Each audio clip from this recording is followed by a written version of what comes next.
Ֆասետային համախտանիշ մեդիալ ճյուղերի աբլացիա։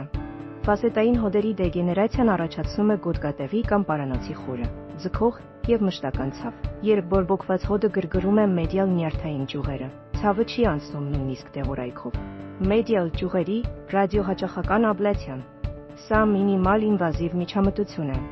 որի ընթացքում բարակ էլեկտրոդով թիրախավորվում են ցավ փոխանցող նյարդերը, նվազեցնելով նրանց ակտիվությունը, ցավի երկարատև թեթևացում, առանց վիրահատության, արագ վերականգնում։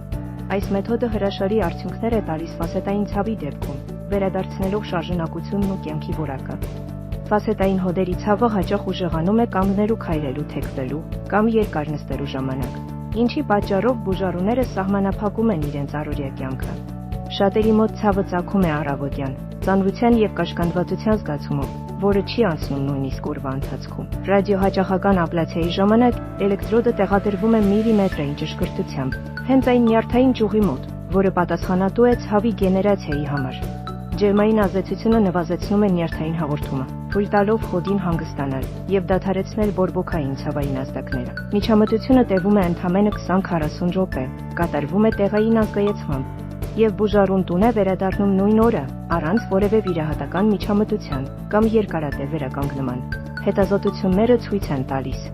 որ մեդիալ ճյուղերի աբլացիան ապահովում է նախկինում անհաղթահարելի թվացող ցավի զգալի նվազում, վերականգնելով կենսագործունեությունը, քունը և ֆիզիկական ակտիվությունը։